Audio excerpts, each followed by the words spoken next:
Patay ang dalawang magsasaka dito sa Davao City matapos tamaan ng kidlat ang pinagtaguan nilang posteng kahoy. Sa Iloilo City naman, nahulikab ang away kalsada ng dalawang tsuper. Ang mainit na balita hatid ni James Paulo Yap ng GMA Regional TV. Nagkatensyon sa pagitan ng driver ng dalawang jeep sa bahagi ng Haro Plaza sa Iloilo City. Sa amateur video, umaawat ang konduktora ng isang jeep.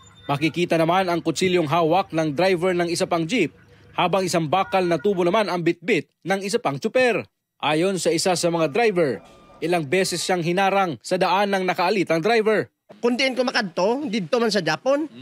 Doar pang aritargid yung tuyo ya sa akon. Hasta nagabtanay kami sa Haro Plaza, sir. Kunto ya, istorya man lang sa iya. Pero dalagali, preparado na sa gali ya. Di kun way ka sang kontra sina, nga madala ka sang kutsilyo. Nga, makakuha ko to siya kung lahi ko dali tubo. Nga, lagang ko ya tadlo. Iya malusot sa ti. Nagdasig man ko yung maklangi di sa kalusot ti. Di mga kig siya. Agad namang rumisponde ang pulisya at ilang opisyal ng barangay. Nagkaayos na rin ang dalawang driver at na-turn over na sa pulisya ang kutsilyong hawak ng isa sa mga driver. Isang pickup truck ang nawasak matapos humabog ang bitbit nito mga pampasabog sa Libura, Bukidnon. Sa investigasyon ng pulisya, sakay ng pickup truck ang ilang police trainee at dalawang police instructor sa isang specialized explosive course. Magkandak sila og practical exercises kaning ilahang post-blast investigation course. While ongoing sila dito sa katong area kung unta sila mag-set up, naay components na nibuto dito sulod sa sakyanan sa kaning atong mga instructor. Dalawang instructor ang nagtamo ng minor injuries at dinala sa ospital.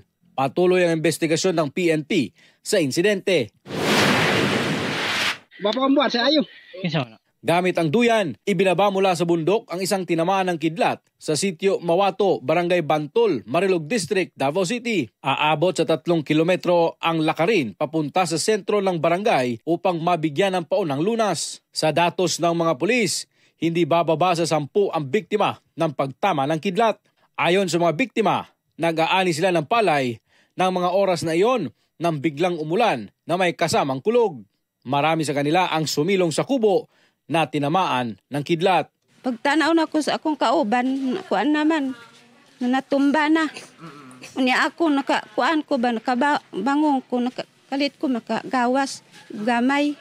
Kay murag na ko ibuot ba. Tinamaan din ng kidlat ng isang posteng kahoy kung saan nagtago sa tabi nito ang dalawa nilang kasama. Nasawi ang dalawa. James Paulo Yap ng GMA Regional TV, nagbabalita para sa GMA Integrated News. Kapuso, para sa mga maiinit na balita, mag-subscribe sa GMA Integrated News sa YouTube. Sa mga kapuso naman abroad, subaybayan nyo kami sa GMA Pinoy TV at sa www.gmanews.tv.